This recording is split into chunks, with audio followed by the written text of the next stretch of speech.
time to put our sides together and make a guitar box. This one has already been done. Notice that they're joined together with two blocks, and you should get a set of blocks just like this. We are going to use this form. Take your sides and set them in just like so. Now, sometimes you feel a little uncomfortable bending these, and they're actually quite flexible, right? But you do want to be careful not to let them split this way. So when you bend, instead of holding it like this, hold the whole side, and that way there's less tendency for it to split.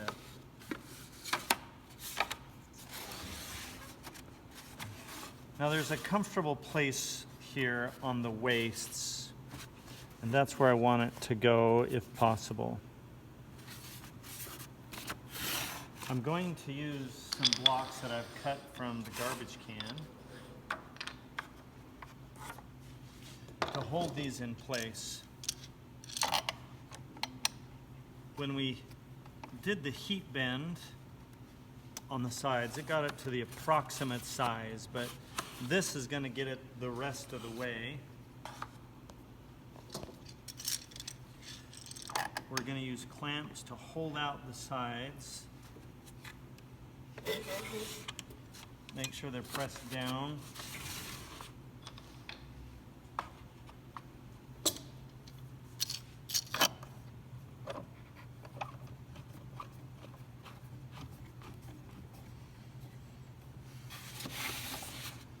Maybe one more clamp on this will do it well for us.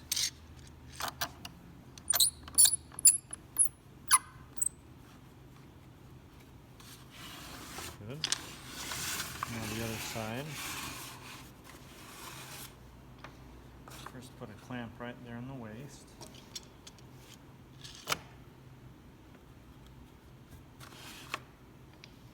Another one right there. Another one right there. One right there. So these blocks are just kind of buffers, so as I don't mar the sides with my clamps, but also it distributes the pressure all the way along the width of the side. And I just found a strip of wood in the garbage can and cut it up to match the same width as my sides. That looks good.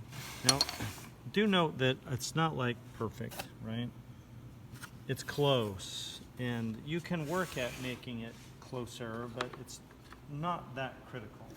It wants to follow this form approximately.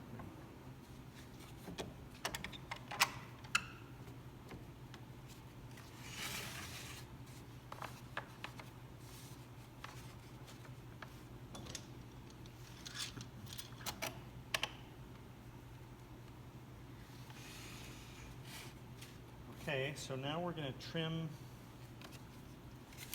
trim these. So I pull them together like this, and I draw a line right where the seam is. And I'm going to do the same thing on top.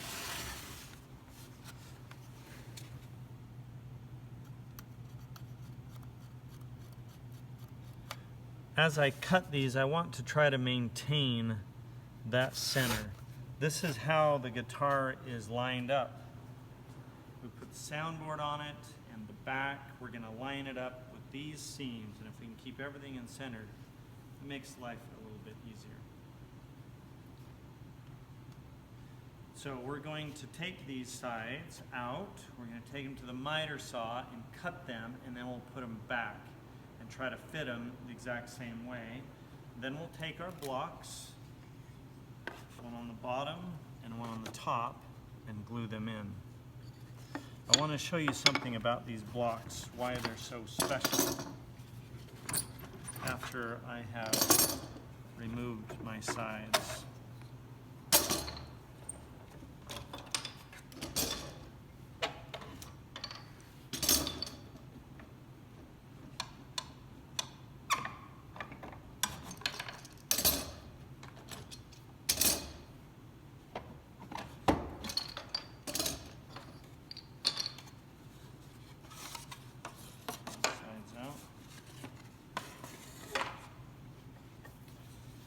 bottom block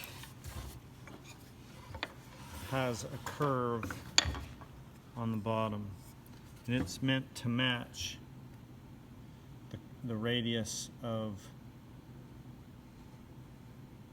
the form. Right, so as we put those sides in, we'll glue this in, and it's a nice fit. Top block has no curve. It's a flat spot that also matches up with this maple key that's in the form. This is nice because our neck gets attached to our sides right here on that flat spot, and it makes for a nice joint. Now let's walk over to the miter saw, and I'll show you how to trim these. Here's my mark. I'm going to extend that to the top so I can see it a little easier. Now notice how I hold this on the miter saw. Like flat there, tight against the fence, and my left hand is holding it. Right, and that becomes pretty secure. Now you got to stay 5 finger widths away, so don't be getting into there. But this feels pretty good, and this will cut a nice straight cut. I'm going to creep up on my line like I usually do on a miter saw, so I'll cut it a little bit big, and then I'll move it over a little bit, make another cut and another cut until it's right on.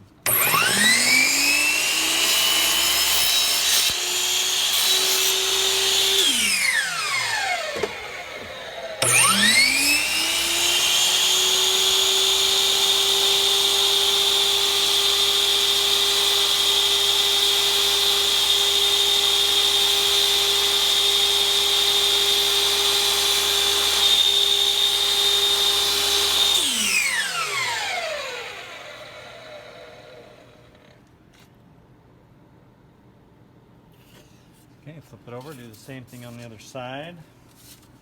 This time the mark is in the back.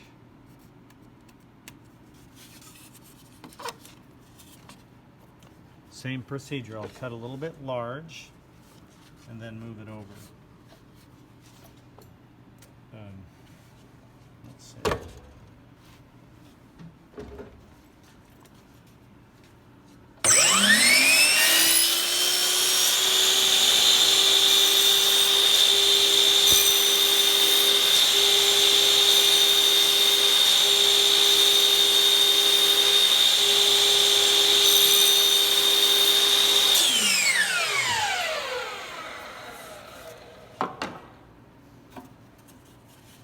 Same thing with the other two.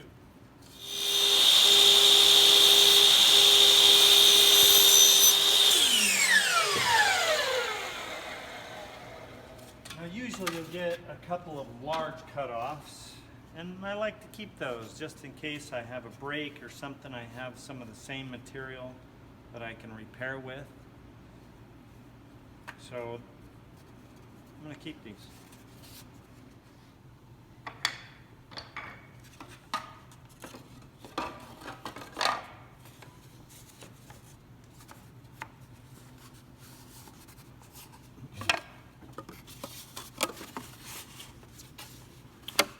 Okay, so notice that I've lined this seam up right on the seam of the form of the mold. And I'm going to do a little dry fit with my clamps.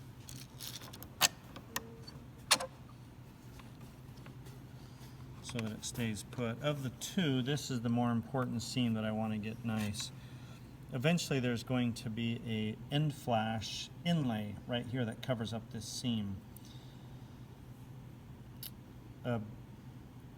And we can cover up a bad seam if we need to, but it's nice just to have a good seam to start with, and that gives us more options later. So now we've got to try to fit this one. Always a little bit challenging. We'll probably have to do a similar setup as we did before.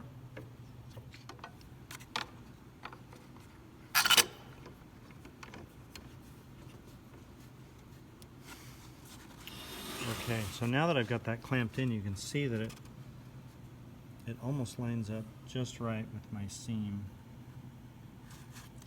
So I can do the same with this.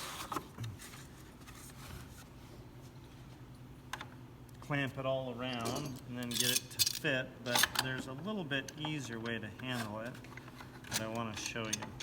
I'm going to clamp this down first, right at the bottom, so that's snugged in. And what we do is we put like a little shim in right there. Right, so because it's going in farther, it's taking up more space. And then I can just pull this back and watch it just fall right in. No problem. And then I pull this out. And that's good and tight.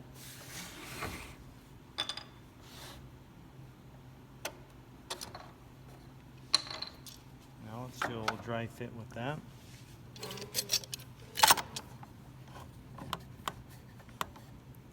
And that's going to look great. So let's glue them. We'll start with this one.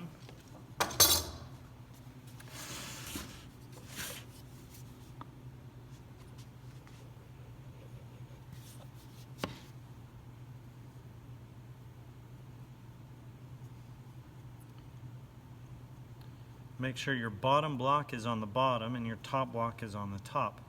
Otherwise, this is curved and that's not, and so they won't match. And I'm just getting it in the center. Doesn't have to be perfect, but very close to center. I'm going to put one clamp high, and then I'm going to put one clamp low.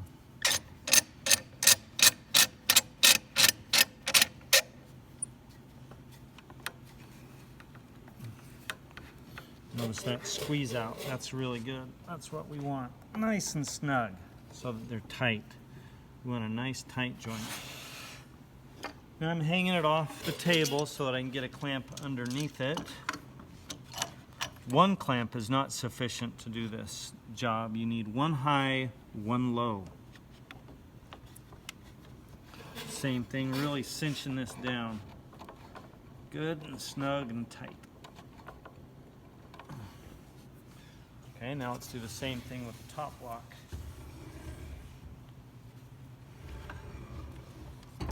Maybe I can move it around to the corner and make that work for me. Making sure everything's flat to the table.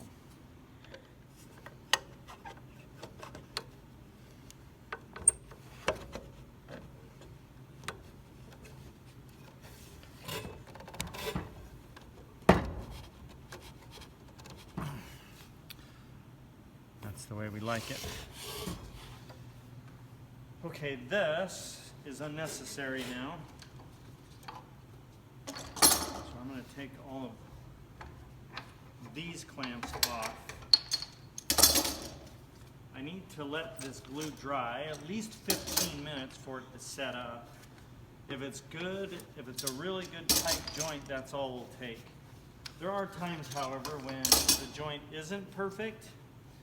And in that case, you need to let it dry longer so that it can cure a little bit, sometimes overnight. I want to look at the other side. Now let's look at what we got here. This is a really nice joint. Like, see how tight that is? Follows the curve of those sides just right. So nice. And that one, nice and flat. Excellent. Put my name across the middle.